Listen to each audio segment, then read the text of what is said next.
notre passage d'hier. Bongo molongo na biso totanga kilobi. Matthieu chapitre 13, versets 44-45. Buku na mata yo mokapo na zomi na misato nzela moke na tukumi na inamina ikina tukumi na inamitano.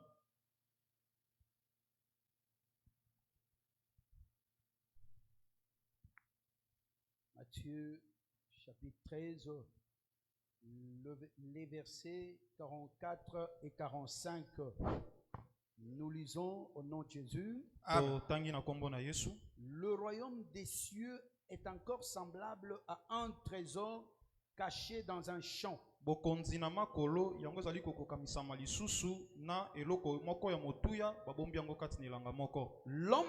qui l'a trouvé le cache. Et dans sa joie, il va vendre tout ce qu'il a et achète ce champ. Le royaume des cieux est encore semblable à un marchand qui cherche de belles perles.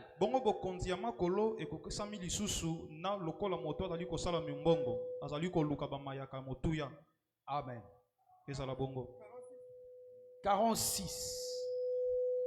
Il a trouvé une perle de grand prix. Et il est allé vendre tout ce qu'il avait et l'a acheté. Amen. Amen.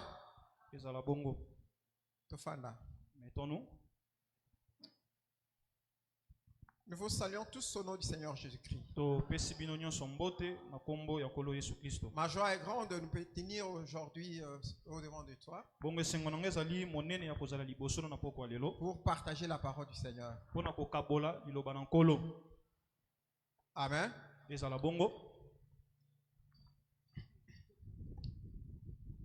Oui, hier nous avons commencé à partager les versets que nous venons de lire.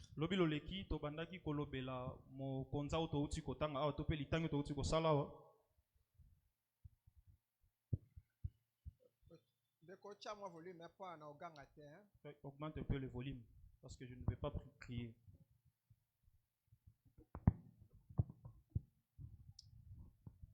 Le Seigneur Jésus, il parle en parabole. Et nous avons dit hier nous avons dit que la parabole est un langage. Est une figure, une façon de parler, de s'adresser à quelqu'un, mais de façon voilée. Mais nous avons encore dit ceci.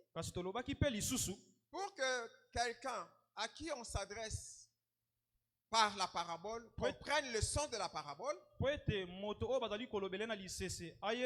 faut qu'il soit quelqu'un de mature. Quelqu'un qui sait comprendre les choses.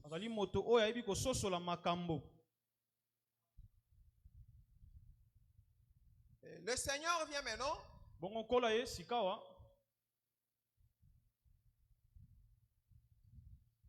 en voulant parler du royaume. Le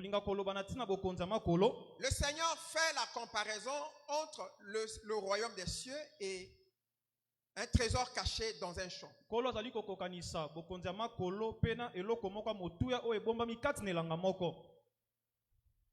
Et il dit, après avoir découvert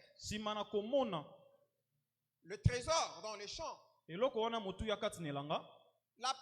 l'homme a pris le trésor, il est encore allé le cacher. Et dans sa joie, il est allé tout vendre. Tout ce qu'il avait. Pourquoi? Pour qu'il s'achète le champ.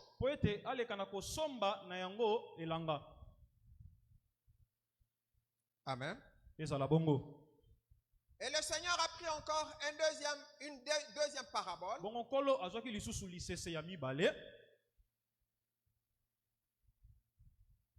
Il a dit ceci. Le royaume des cieux est comparable à un marchand qui cherchait une perle de grand prix.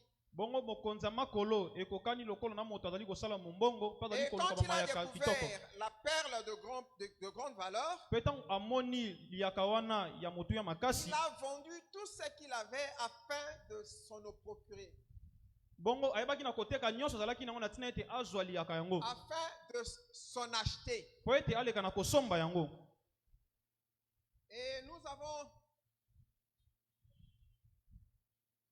expliqué un peu ce que nous avions à dire hier. Bongo toyebaki na kolimbola mwa moke makambo tolobaki lobi. Mais il nous sera vraiment difficile de répondre tel que nous l'avons fait hier. Mais que le Seigneur nous aide. Peut-être chaque fois que nous allons aller de l'avant, il nous fera grâce de faire encore marche arrière. Amen. Mais nous nous sommes d'abord exhortés. Et je trouve que l'exhortation, il faut encore qu'on le dise. Nous avons dit ceci. Il ne faut pas te perdre dans tout ce que tu peux voir ou dans tout ce que tu peux voir dans l'assemblée. Il ne faut pas perdre ton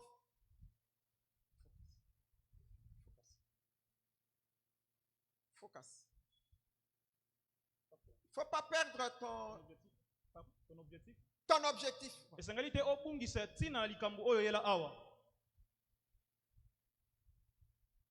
Parce que toi, tu es venu ici avec un problème qui t'est propre. Moi aussi, je suis venu avec le mien. Mais les deux, nous n'avons pas le même problème. Toi, tu es venu à l'église. Puisqu'on t'a appris qu'à l'église, ton cas peut être résolu. Ta situation peut être changée. C'est ainsi que tu es venu ici. Mais moi, je suis venu peut-être à cause de la maladie.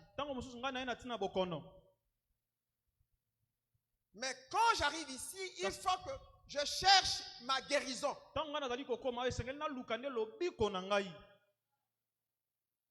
Que je ne m'embrouille pas. Que tout le mouvement que je vais trouver au milieu des frères et des sœurs, que cela ne m'embrouille pas.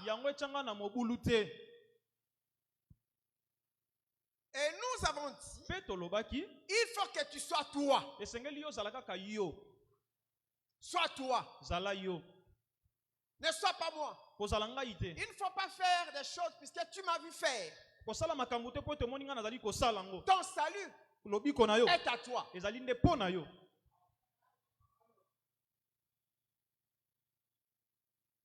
Vous savez que même à l'école,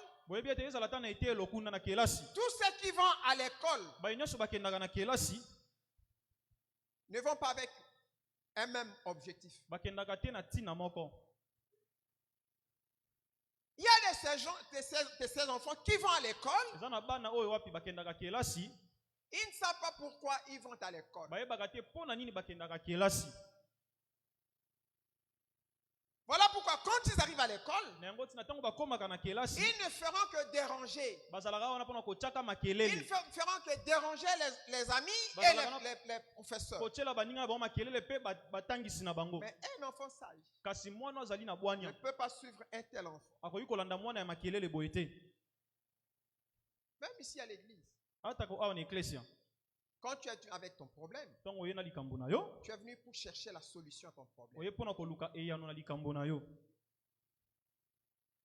Shalom. Shalom. Ton problème est à toi. Et c'est toi-même qui vas chercher la solution à ton problème. Et c'est sur ça que nous nous sommes exhortés hier. Aujourd'hui, nous voulons encore faire un pas en avant. Je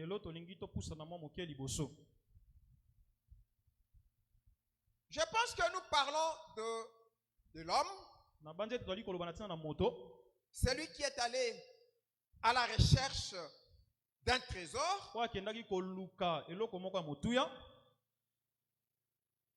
nous avons les champs. Là où on nous a dit que on a découvert le trésor dans les champs. Nous avons encore le monsieur, l'homme qui cherchait le trésor, qui a découvert le trésor, qui rentre chez lui pour aller vendre tout ce qu'il avait. Pour s'acheter le champ. Puisque l'homme ne va pas seulement acheter le trésor, mais l'homme va chercher à acheter le champ. Donc le trésor est là. Mais le trésor n'a pas un lieu où il est caché. Mais l'homme, au lieu de s'acheter seulement le trésor, lui préfère acheter le champ.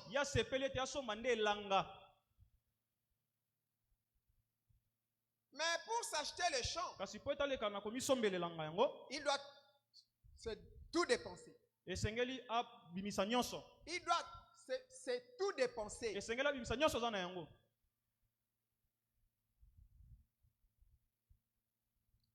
Dépenser, même lui-même, ses dépenses. Et il dépense aussi tout ce qu'il pouvait avoir. Mais pourquoi? Puisque cet homme-là, il avait un objectif à atteindre. C'est-à-dire qu'il cherchait quelque chose qui ferait de lui un homme.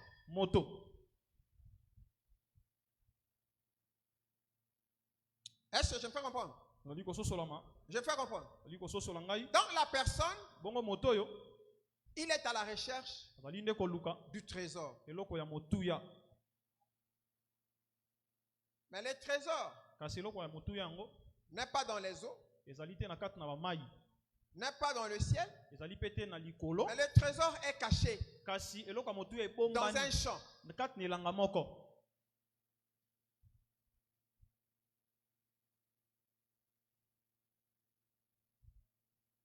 Et nous avons dit ceci. Quand on parle de découvrir,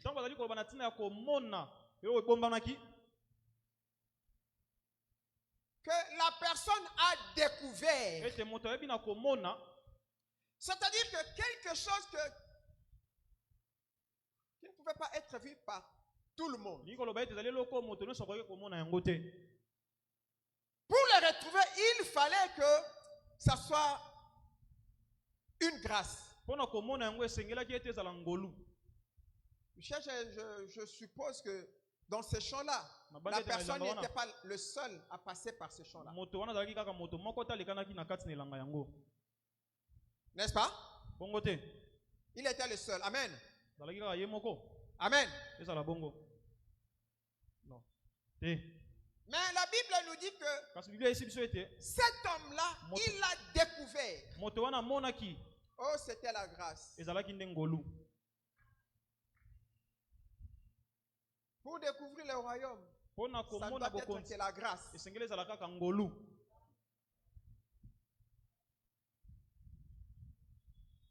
ne veux pas aller dans l'évangile de déduction. C'est-à-dire que la grâce, c'est un homme.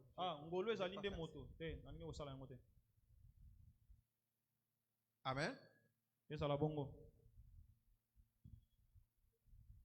Mais quand nous lisons la Bible, dans Luc chapitre 12, verset 34, Luc 12,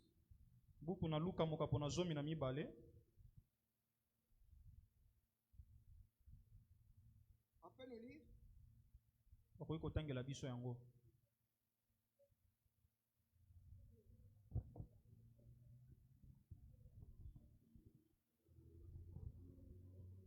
12, le verset 34. 33, 34.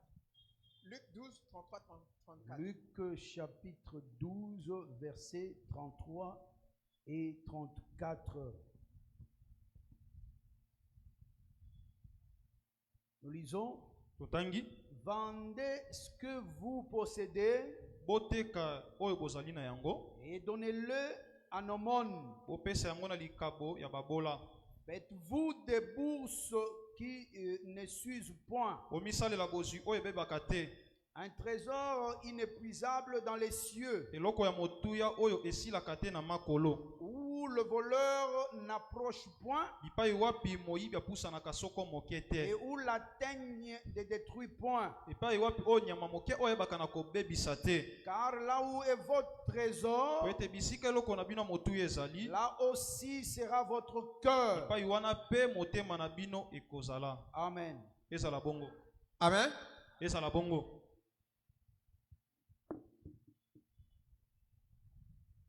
Le Seigneur dit ceci. Que là où est le trésor, là où est ton trésor, c'est là où sera ton cœur. Amen. Amen. Amen. Mais écoutez ceci. Cet homme était à la recherche du trésor. Mais le trésor était caché. Que personne d'autre ne pouvait découvrir. Mais la personne a eu la grâce de la part du Seigneur de découvrir la chose. Et il est allé tout vendre pour acheter le champ. Mais le bien-aimé Paul, dans le livre de Corinthiens, il dit ceci. Non, d'abord je viens dans le livre de Matthieu 13.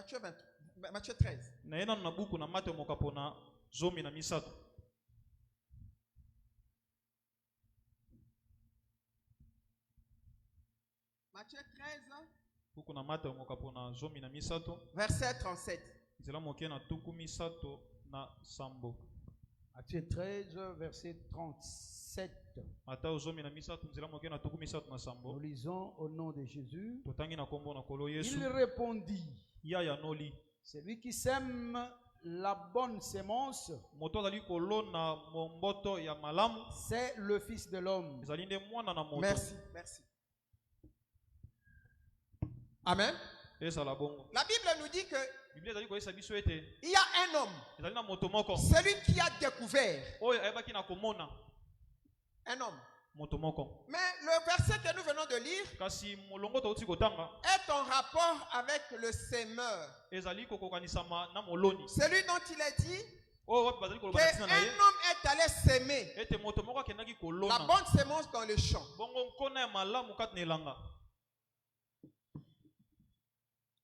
Mais pendant la nuit, l'ennemi est venu s'aimer aussi la mauvaise herbe. Mais le Seigneur maintenant commence à expliquer, à donner l'explication aux disciples. Pour qu'ils comprennent. C'était une parabole. Et nous avons dit que l'explication de la parabole n'est donnée qu'à ceux qui sont matures, capables de comprendre. Mais le bien-aimé Paul dit, ce que nous vous donnons, la sagesse que nous vous annonçons, n'est donnée qu'aux hommes parfait. En d'autres termes, aux hommes matures. C'est-à-dire que le Seigneur commence maintenant à donner l'explication aux hommes matures. Ceux qui sont capables de comprendre la pensée cachée dans la parabole. Maintenant, il s'assoit. Il commence maintenant à expliquer à ces gens-là. Il leur dit, l'homme dont il est question Celui qui était allé semer la bonne sémence, c'est le Fils de l'homme. Amen.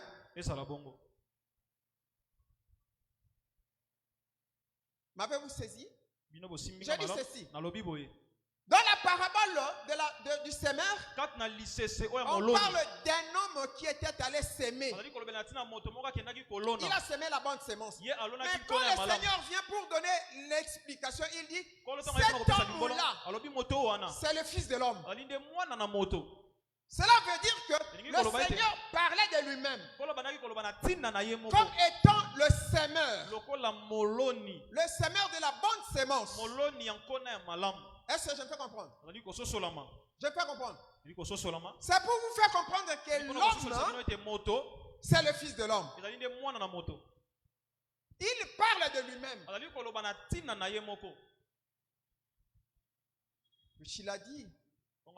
Il a dit dans Luc 24, 47, il dit, il fallait que s'accomplisse tout ce que les prophètes, les psaumes, la loi ont parlé. Ils ont parlé de moi. C'est pour dire que toute la Bible ne parle que d'un homme. L'homme, c'est Jésus, le Fils de l'homme. Amen. Je me fais comprendre. Je me fais comprendre. Et ici, dans l'autre parabole, il nous parle aussi d'un homme. Un homme qui est allé chercher le trésor.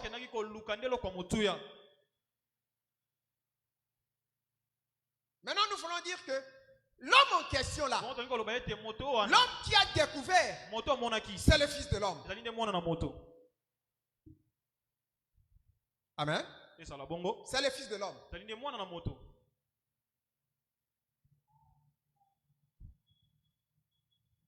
Le Fils de l'homme, il découvre les trésors. Mais le trésor qui est dans un champ.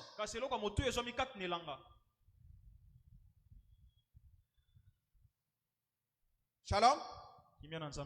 Matthieu chapitre 13, verset 38. Un peu d'exercice, mon frère. Verset 38.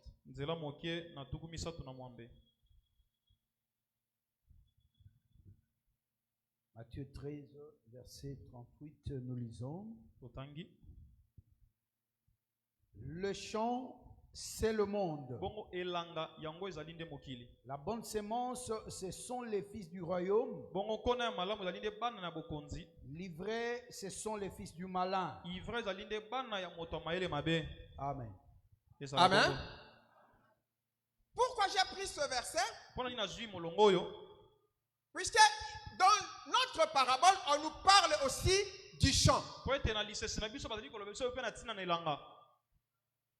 Ça va? Ça va? On nous parle du champ. Et l'homme qui était à la recherche du trésor, il a aussi trouvé le trésor dans un champ caché.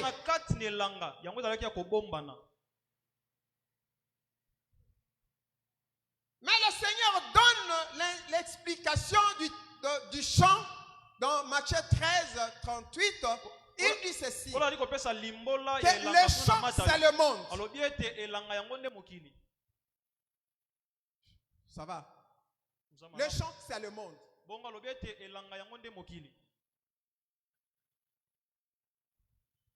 Que dirons-nous donc? Que le trésor dont il est question ici est semé dans le monde. On a gardé ce trésor-là dans le monde.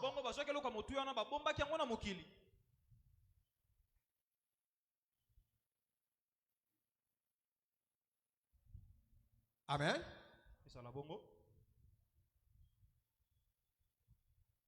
Mais le bien-aimé Paul dit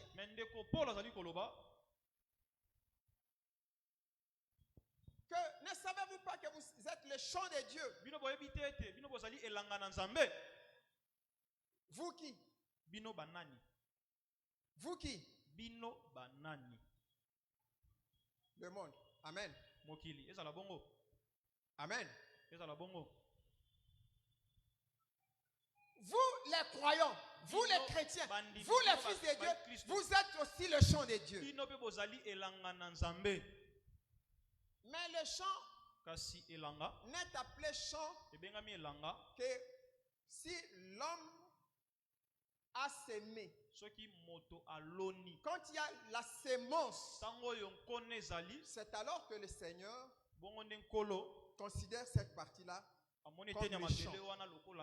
Voilà pourquoi il dit, vous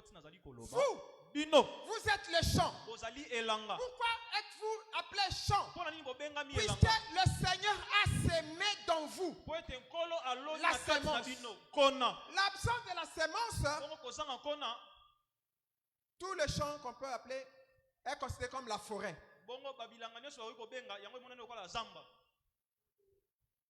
Est-ce que je peux comprendre? C'est la présence de la sémence dans cette partie de terre qui est sémée qu'on appelle cet espace-là le champ.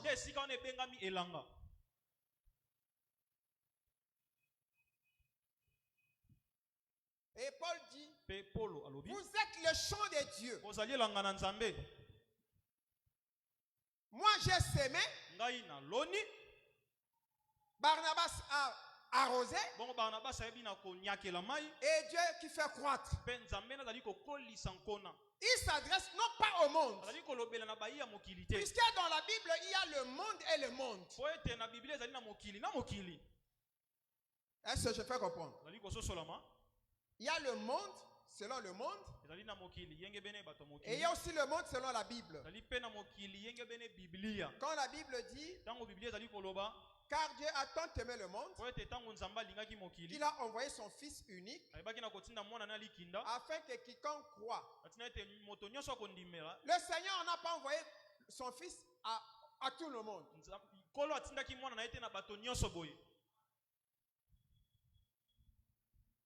Il a envoyé son Fils à ceux qu'il a connus d'avance. Et ce sont ceux-là que le Seigneur appelle le monde.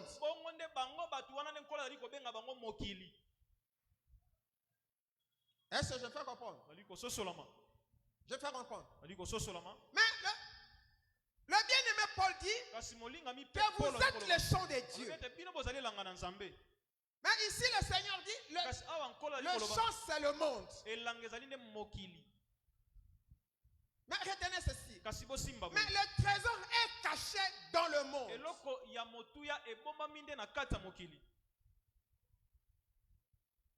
Ça va? Ok, je vous donne une écriture. 2 Corinthiens chapitre 4. Verset 7. Nzela mokie ya sambo.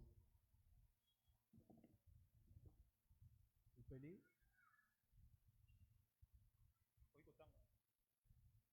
Deux Corinthiens chapitre 4 verset 7.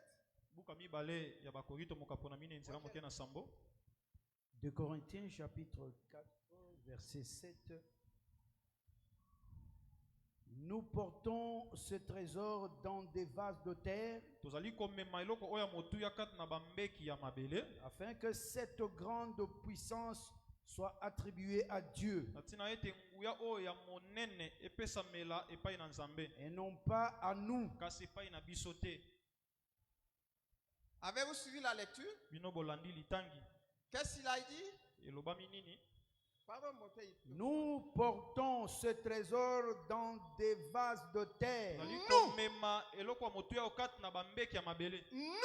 qui? Nous qui?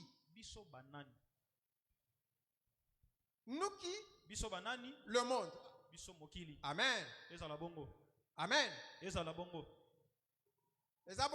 C'est comme ça. C'est comme ça. Ce n'est pas comme ça. Paul dit ceci. Nous qui sommes les champs.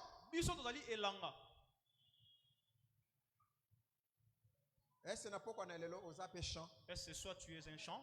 Est-ce aux champs? Est-ce que tu es un champ?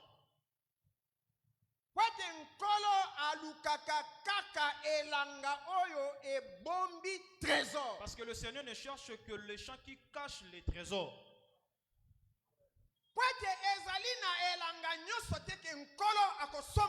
Parce que ce n'est pas n'importe quel champ que Dieu va acheter. Mais il lui dit, pardon. Mettez-vous s'il vous plaît. Vous êtes les champs. Nous portons un trésor. Hein? Afin que cette grande puissance soit attribuée à Dieu. Je reprends.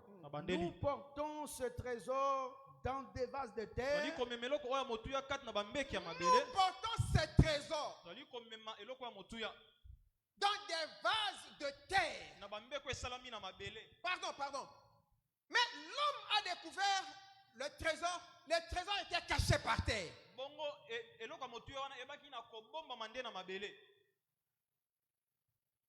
Amen. Le trésor était caché dans la terre. On cache toujours le trésor dans la terre. Parce que la Bible ne peut jamais se contredire. La Bible dit ceci. Que nous portons, la terre, nous portons ces trésors. Or, les trésors étaient recherchés par un homme.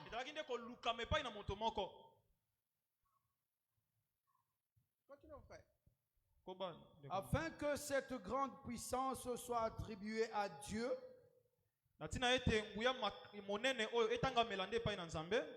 et non pas à nous.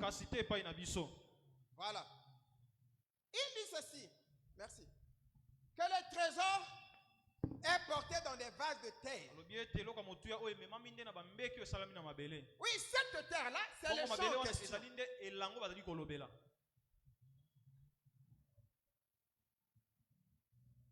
Amen. Amen. Le trésor, quelque chose de valeur, est porté dans des vases de terre. Ne sais-tu pas que tu es un vase de terre? Ne sais-tu pas que tu es la terre? Ne sais-tu pas que tu es le champ de Dieu? Mais toute la parole me rassure. Que tu es la terre, tu es le champ. Voilà pourquoi le trésor est caché dans toi. Mais le Seigneur dit ceci. Cet homme-là était à la recherche du trésor.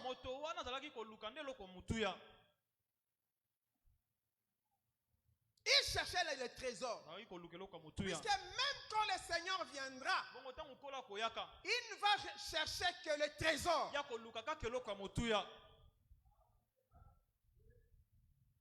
Le Seigneur ne viendra pas chercher la beauté des gens ou des femmes. Amen. Il ne viendra pas chercher les richesses des hommes.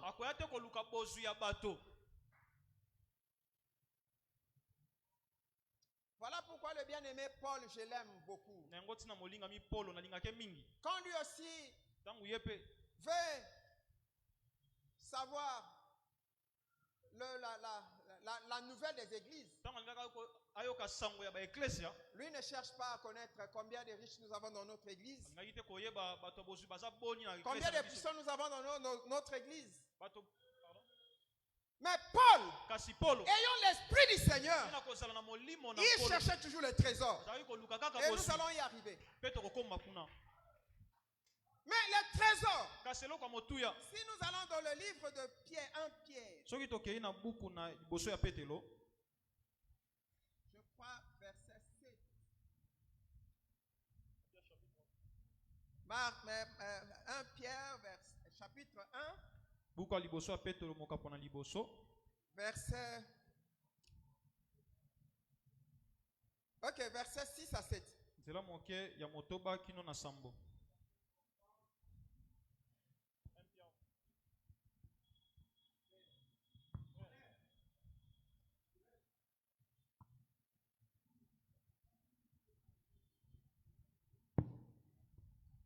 être occulte.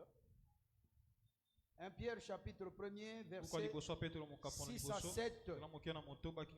C'est là ce que fait votre joie. Quoique maintenant, puisqu'il le faut, vous soyez attristés par un peu de temps, par diverses épreuves, afin que l'épreuve de votre foi, plus précieuse que l'or périssable, qui cependant est éprouvé par le feu, ait pour résultat la louange, la gloire et l'honneur lorsque Jésus-Christ apparaîtra. Amen. Amen. Avez-vous suivi la lecture? Qu'est-ce qu'il a dit? Frère, s'il vous plaît. Amen. Verset 7. Verset 7. Afin que l'épreuve de votre foi, plus précieuse que l'or périssable, qui cependant est éprouvé par le feu, ait pour résultat la louange, la gloire et l'honneur lorsque Jésus-Christ apparaîtra. Qu'est-ce qui est plus précieux? L'épreuve de votre foi. Qui est plus précieuse? L'épreuve de votre foi. C'est la foi qui est précieuse. C'est pas la foi qui est précieuse. Oui. La foi, non? Amen. Et ça la bongo?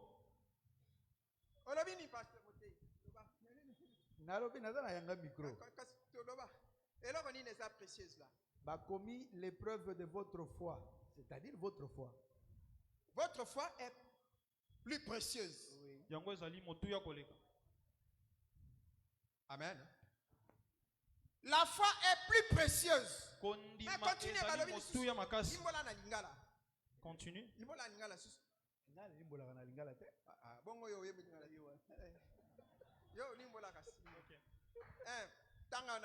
Verset 7. Et là, on est précieuse.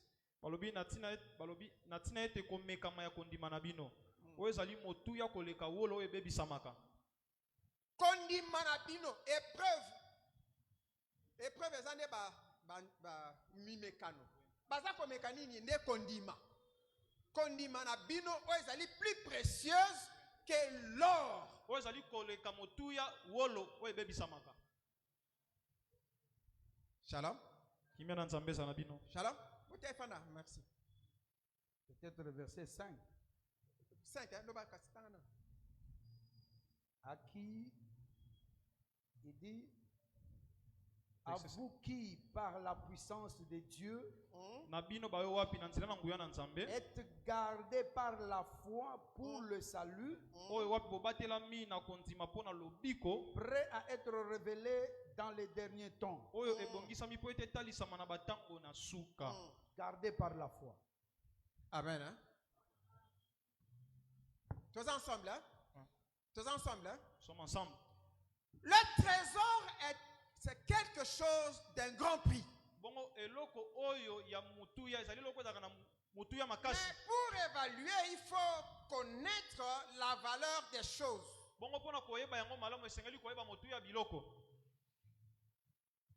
Il faut avoir la connaissance sur la vraie valeur des choses. Voilà pourquoi nous vous avons demandé hier qu'il faut être mature. Il faut être des grandes personnes. Il faut être en mesure de faire la différence entre le bien et le mal. Il faut avoir cette connaissance-là de faire la différence entre ce qui est important et ce qui n'est pas important. C'est-à-dire qu'il faut que tu aies la connaissance des valeurs des matières. Par exemple, l'or. Si on prend 1 kilo d'or et 1 kilo d'argent, il faut que tu saches le prix des deux matières.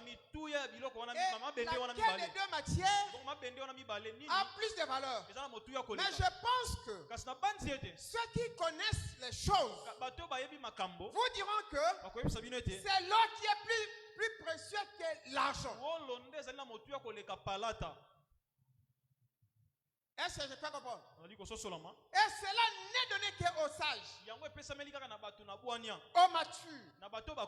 Voilà pourquoi, dans l'église, tu dois savoir, tu dois connaître à apprécier les choses selon leur juste valeur.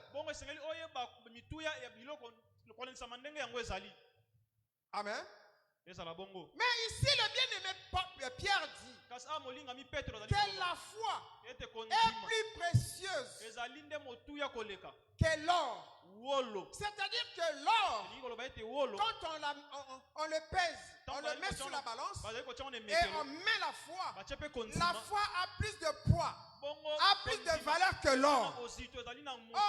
Dans la vie courante, on apprécie l'or. Les femmes aiment porter des bijoux en or. N'est-ce pas? Puisqu'avec l'or, elles se font voir, elles se font remarquer qu'elles sont d'une certaine classe. C'est-à-dire que l'or a de la valeur plus que autre matière. Mais ici la Bible nous dit que la foi a plus de valeur que l'or. C'est-à-dire que l'or, la foi est un trésor.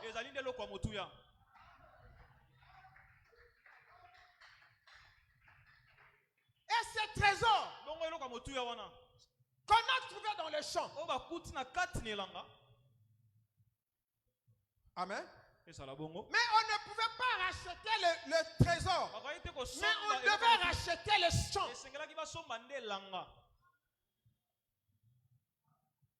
Amen. Puisque le trésor est dans le champ, il est caché dans le champ. Mais on nous dit que là où sera ton trésor, là où est ton trésor, là où sera aussi ton cœur. Amen. Et bien aimé Paul dit que la foi, 2 Corinthiens 4, 7, qu'est-ce qu'il a dit là? 2 Corinthiens chapitre 4 verset 7. Nous aussi, nous portons un trésor dans les vases de terre. C'est-à-dire que la terre porte les trésors. Or, le bien-aimé Pierre dit que ce trésor-là, c'est la foi.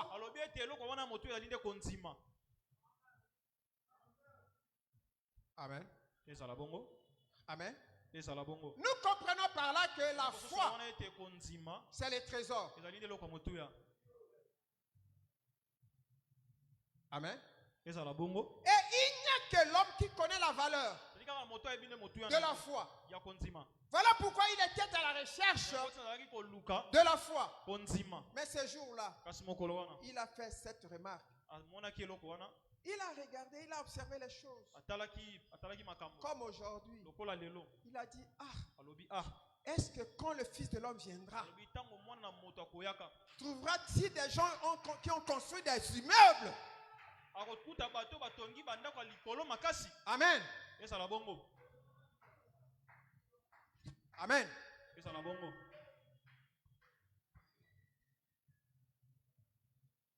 Quand le Fils de l'homme viendra, trouvera-t-il la foi dans les hommes? Amen. Amen. Et je disais tantôt que le bien-aimé Paul,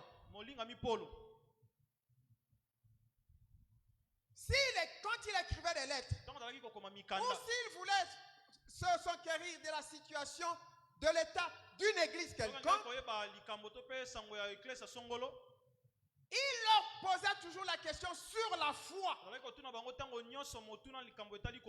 chaque fois qu'on lui donnait des messages ou l'état de la foi des églises, il ne faisait que louer ces églises-là. Ayant entendu votre foi et votre amour pour les saints, je ne cesse de glorifier le Seigneur.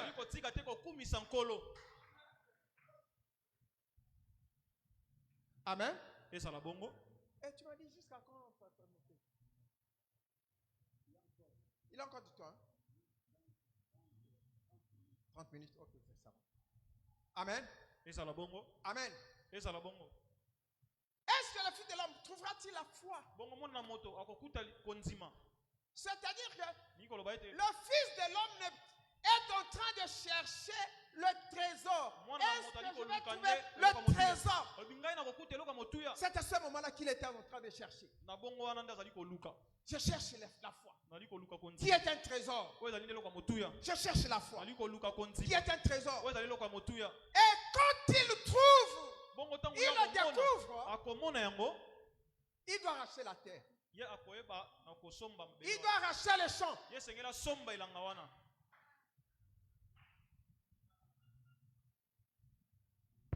que je peux reprendre? Je peux reprendre. Il ne va pas acheter le trésor, mais il va au contraire acheter les champs. C'est-à-dire il va s'approprier et du champ et du trésor.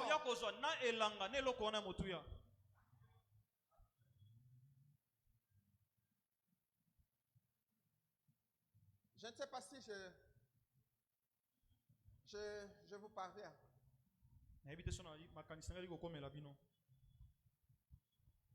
Amen. Et ça la bongo. Amen. Et ça la bongo. Quand le Seigneur est venu,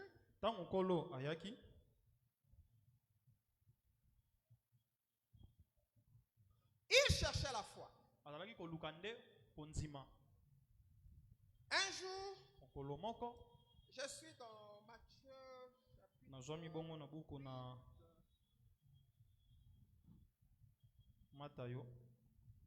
Matthieu 8. Je suis avec l'officier romain. L'officier romain. Hein?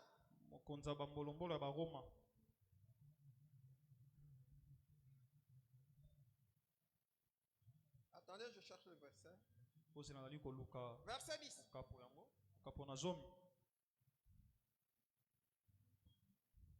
Verset 10, Matthieu 11.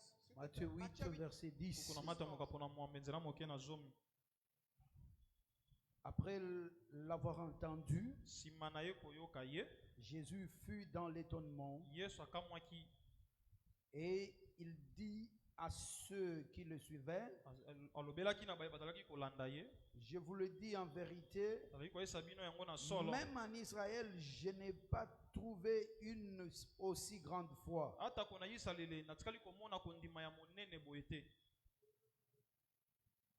Boyoki? Vous avez entendu? Vous n'avez pas bien entendu. Je reprends. Après l'avoir entendu, Jésus fut dans l'étonnement. Et il dit à ceux qui le suivaient, je vous le dis en vérité, même en Israël, je n'ai pas trouvé une aussi grande foi. Continue 11. Oh, je vous déclare que plusieurs viendront de l'Orient et de l'Occident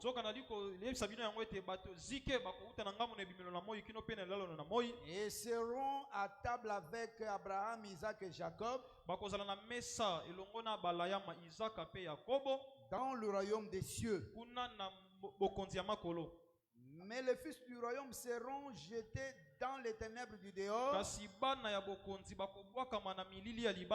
où il y aura des pleurs et des grincements de dents. Merci.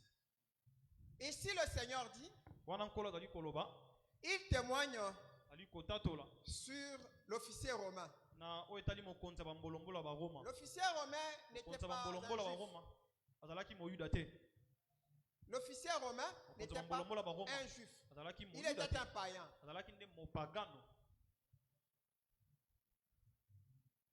Mais il y avait son agent qui était malade. Il est allé chez le Seigneur, lui demander de guérir son serviteur. Son serviteur, ou bien son fils? Son serviteur ou son fils? Son serviteur, hein?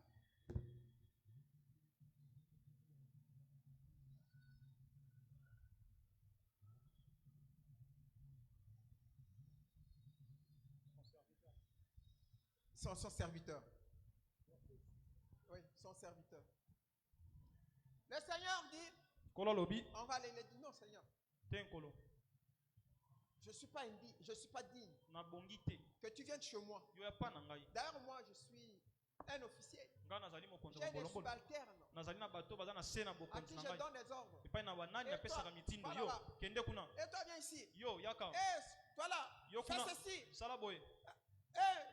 Fais cela. J'ai cette autorité-là. Mais Seigneur, toi tu es plus grand que moi.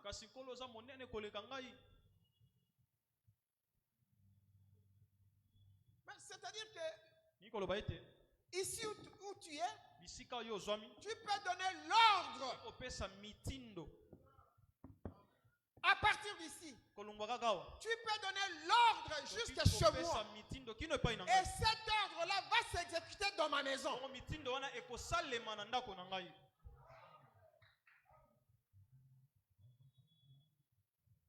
Amen. Le Seigneur s'est retourné. Il a regardé les Juifs. Il a regardé.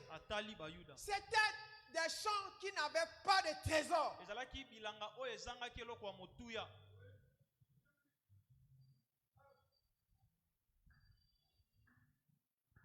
il a regardé le monsieur, l'officier romain, le païen. Il a dit, dans Israël, je n'ai pas trouvé le trésor. Mais ce n'est que dans ce païen ici où est caché le trésor. Amen. Il a dit que la foi, je ne l'ai pas trouvée dans tout Israël, mais seulement dans cet homme païen.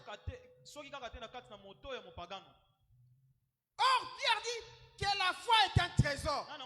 C'est-à-dire que la foi qui était un trésor a été trouvée dans cet officier romain, lui qui représentait nous les païens. C'est que ce païen-là, il était digne d'être racheté.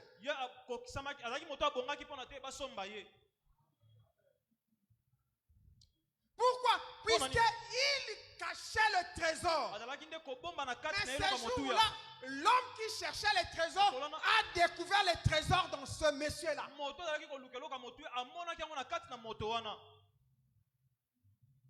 Amen. Amen.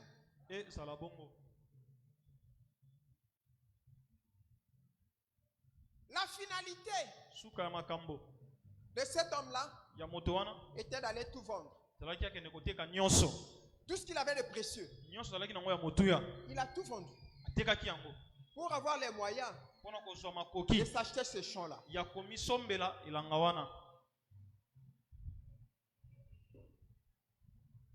Oh, le Seigneur de gloire. Les riches qu'il était, il a tout vendu. Amen. Il a tout vendu. Il a vendu la gloire. Voilà pourquoi hier nous t'avions dit, toi qui es riche, tu dois tout vendre. Tu dois tout vendre. Shalom. Vends les matongi, vends la calomnie, les songi, médisance, jalousie, joie, lokuta, le mensonge, bilobela, l'arrogance, Kindoki, la sorcellerie, Moyibi, le vol, Kindumba, la prostitution, l'escroquerie. Quoi encore? Quoi d'autre? Quoi d'autre? Milangwa, l'ivrognerie, comme la makaya, fumer, Koko Samwasi, tromper la femme à la maison, refuser de donner l'argent à sa femme. Tu dois tout vendre. Tu dois tout vendre. Le vol. Tu dois tout vendre. Et l'égoïsme. Tu dois tout vendre. Amen. Puisqu'il est incompatible. Il est vraiment incompatible de trouver les choses que je viens d'énumérer maintenant. Donc quelqu'un qui garde le trésor avec lui. Quelqu'un qui a la foi ne vole pas. Il ne ment pas. Il n'est pas dans des calomnies. Il n'est pas sorcier. Ne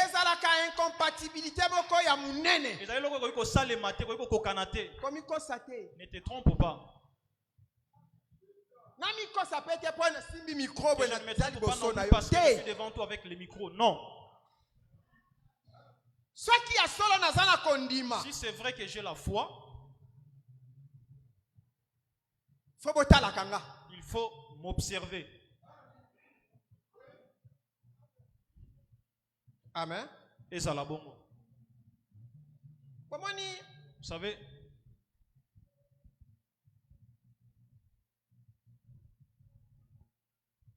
je m'efforce.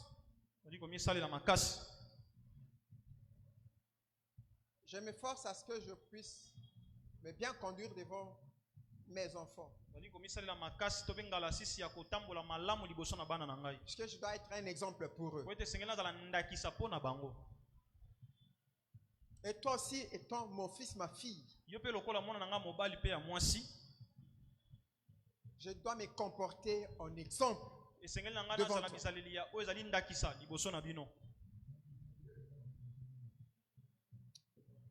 Bon, moi j'aime cette gloire-là. Quand on parle, on cite mon nom. Et on le cite dans le bon sens. C'est comme aujourd'hui, si on parle de Jésus. Vous savez, il n'y a pas un nom que quand je cite, ça me donne de l'argent comme le nom de Jésus.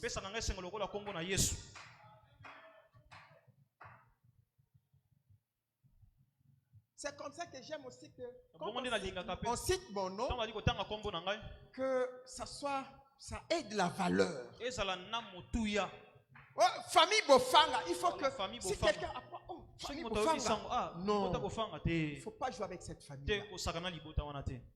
C'est tout comme aujourd'hui. Université 83. Les fils et filles de Bofanga, non, il ne faut pas les toucher. Mais il faut que je me comporte en exemple devant toi.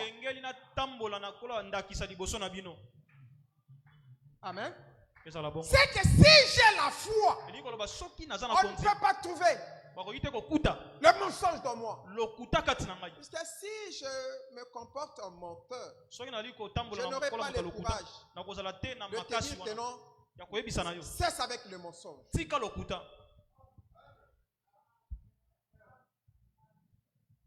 Amen.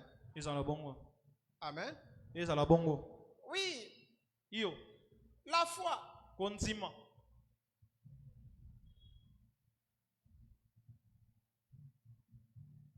Que le Seigneur nous fasse grâce. Et nous disions que l'homme ne pouvait pas racheter seulement le trésor, mais il devait racheter le champ. Or, le champ, c'est toi et moi que le Seigneur devait racheter. Pourquoi? Puisqu'il avait trouvé quelque chose de plus précieux dans nous, qui est la foi. Et le bien-aimé Paul dit, c'est nous qui avons cru au Seigneur Jésus, qui portons un trésor, quelque chose de valeureux dans des vases de terre. Le vase de terre, c'est toi et moi. Et nous portons ce trésor-là.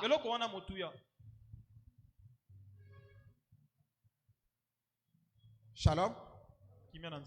N'avez-vous jamais lu concernant la foi, Hébreux chapitre 11.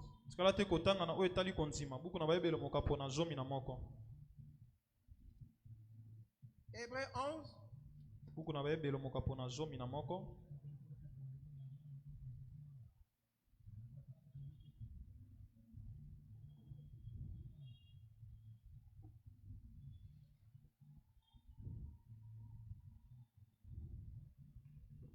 Là où il est dit que ceux qui avaient la foi ont reçu un bon témoignage.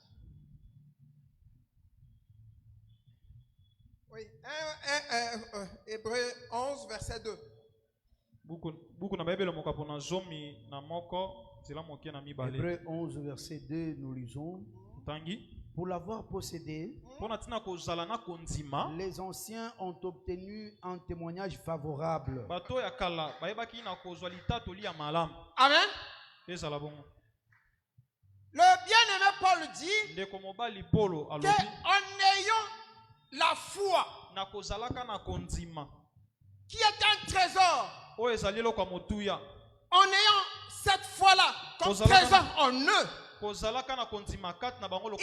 sont distingués dans leur comportement.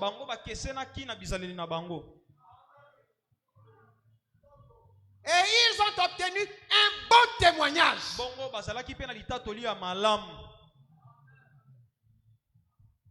Ici, nous avons, dans l'évangile, nous avons besoin du témoignage.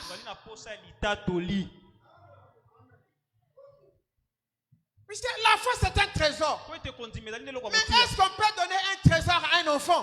Non. Paul dit dans le livre de Galates, il dit: aussi longtemps que l'héritier est encore enfant, on lui donne tout ce qu'il a à son droit. Amen. Hein? Amen.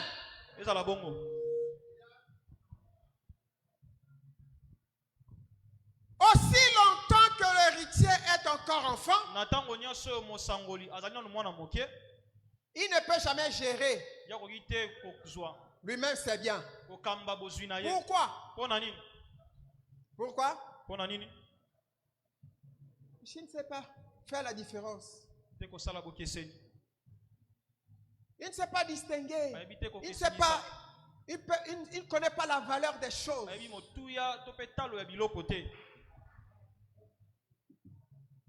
Est-ce que je peux comprendre? Voilà pourquoi nous vous avons dit hier. Vous devez comprendre les choses. Vous devez savoir faire la différence entre le bien et le mal.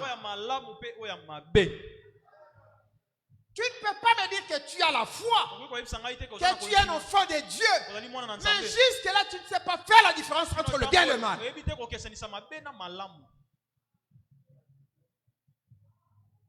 Non.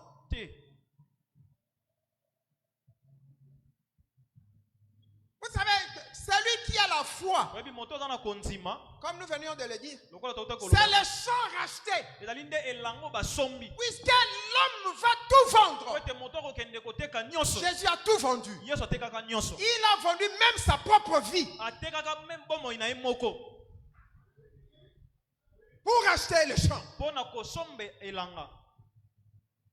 Ces champs-là, c'est toi et moi. Et si réellement le Seigneur nous a rachetés, nous lui appartenons.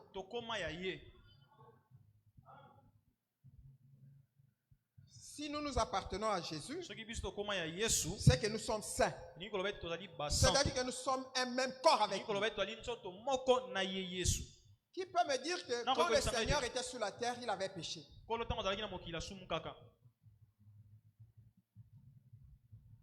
Jésus avait péché. Amen. Hein? Il avait escroqué. Amen.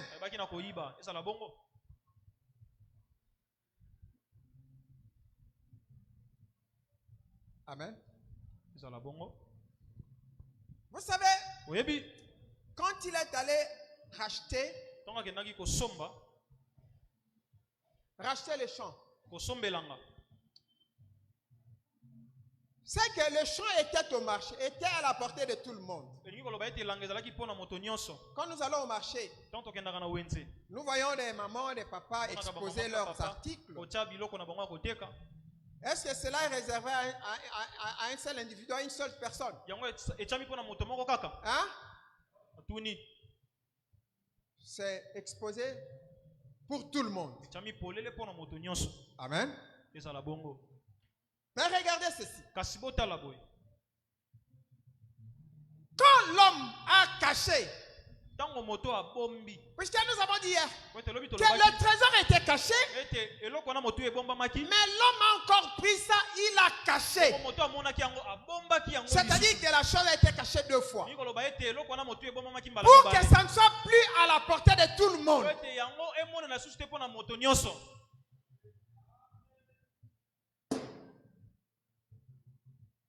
Shalom.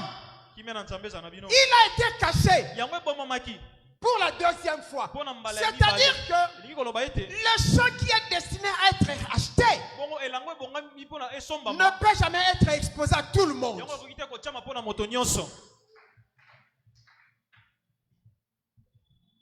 Ce champ-là, c'est un champ gardé.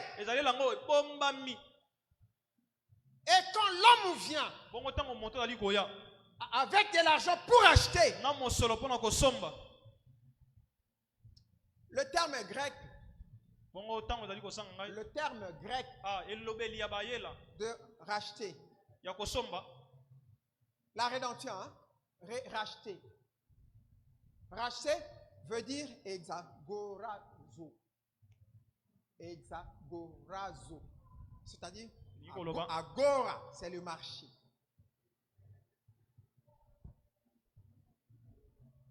C'est-à-dire, le champ était au marché. Était à la portée de tout le monde. Ex, c'est-à-dire en dehors. Ek, comme ecclésia. Hein? C'est-à-dire hors. C'est-à-dire le champ.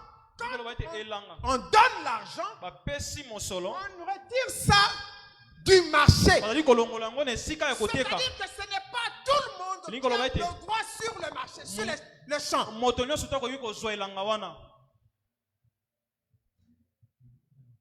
Quand le Seigneur rachète, il nous met hors du marché. C'est-à-dire que si le Seigneur te rachète, si le Seigneur me rachète, il nous met en dehors du marché. C'est qu'il n'y aura plus de transactions. Personne ne viendra nous racheter, nous acheter. Puisqu'on nous a mis hors du marché. C'est ça la rédemption.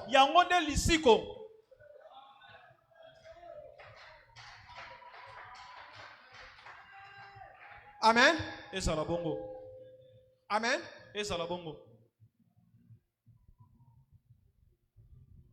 Pourrais-je parler de Ruth?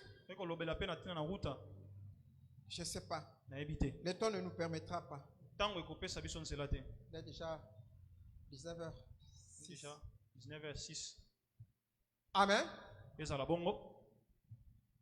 Sache que je m'adresse aux enfants de Dieu. Parce que c'est comme ça que j'aime prêcher. Je prêche les enfants de Dieu. Parce que si nous avons dans notre église les enfants de Dieu, si dans notre église, avec le nombre que nous avons, si nous avons même 300 enfants de Dieu dans notre église, les choses iraient bien.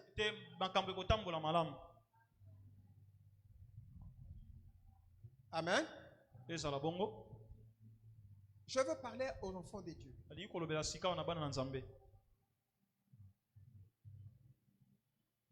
Un enfant de Dieu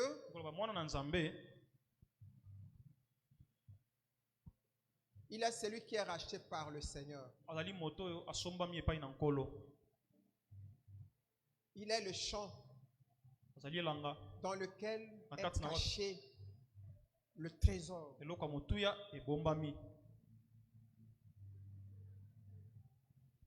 Et pour racheter ce champ-là, il faut que la personne qui doit racheter ce champ, il doit tout se dépouiller.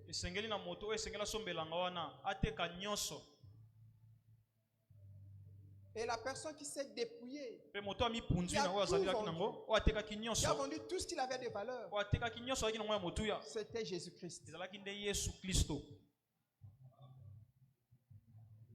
Le Seigneur t'a racheté pour lui appartenir. Et hier nous avons dit, si on est ce champ-là que le Seigneur a racheté, on est en sécurité. Nous avons suivi le témoignage d'une sœur qui a rendu grâce à Dieu puisque le Seigneur l'avait guéri de Mbassou. Laisse-moi te dire, si tu es le champ de Dieu, racheté par le Seigneur, c'est-à-dire que le Seigneur t'a mis en dehors du marché. C'est que même si on jette leurs fétiches sur la route, quand tu traverses, quand tu marches dessus, tu anéantis tout.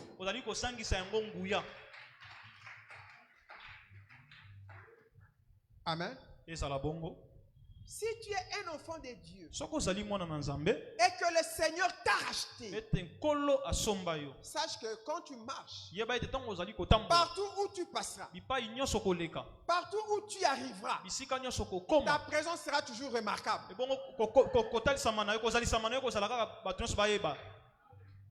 Je ne dis pas tout le monde, hein? Je parle c'est-à-dire ces gens-là dont on a toujours dit qu'ils ont 4 yeux. Ils te verront. Et ils te craindront. Amen. C'est que si tu arrives même dans un village, même la nuit, ils sauront qu'un élément dangereux est arrivé dans notre village. Et ils auront toujours peur de toi. Amen. Amen. Et si tu es un enfant de Dieu, les ténèbres vont te fuir. Oh, quel avantage! Avons-nous dans le Seigneur? Oh, quelle joie, quel bien, quel bonheur d'être racheté comme les champs ayant le trésor dans nous. Mon frère, ma soeur, ma prière ce soir est que tu ne rentres pas tel que tu es venu. Si tu étais venu avec des choses qui ne pouvaient pas permettre au Seigneur de te racheter, ce soir, que cela te quitte au nom de Jésus.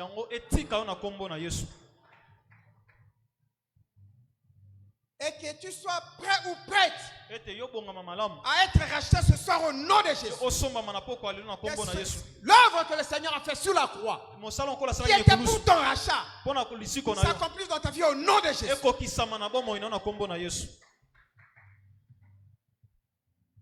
Amen. Que le Seigneur nous bénisse. Le Seigneur a voulu que nous parlions de cette façon pour vous faire voir que le chant, nous l'avons abordé d'une autre façon qu'hier. Aujourd'hui, nous avons voulu faire voir que l'homme en question, c'est le Fils de l'homme Jésus. Puisqu'il a dit, la loi, les psaumes et les prophètes ne parlent que de lui. L'homme en question, c'est lui, Jésus. Et les chants, c'est toi, c'est moi. que Jésus devait racheter pour lui appartenir en propre. Et le Seigneur n'a jamais eu de rivaux. Hein? Le Seigneur. D'ailleurs, si tu places une idole à côté de lui, il la brise. Souvenez-vous de la statue de Dagon. Oh, j'aime cette scène-là. La première fois, elle est tombée. Elle s'est cassée, je ne sais quoi. On l'a encore replacée. Le lendemain, on l'a trouvé face contre terre pour dire qu'il n'y a que toi qui es le Seigneur. Je me prosterne devant toi. Il n'a pas de rival. Voilà pourquoi nous te demandons à ce que tout rival, laisse-le partir. Et le Seigneur, il est fidèle à sa propre loi. Il dit, aussi longtemps que l'homme vit encore, elle ne peut pas devenir la femme d'un autre. Aussi longtemps que Satan règne encore dans toi, aussi longtemps que Satan a des marchandises dans ta maison, le Seigneur ne peut jamais te prendre en mariage. Amen. Pour devenir épouse de Christ, il faut que le certificat de décès de ton ex-mari là soit établi. Amen. As-tu le certificat de ton ex-mari? Pour devenir la femme de Jésus, il faut nous montrer ce certificat-là. Que le Seigneur te bénisse.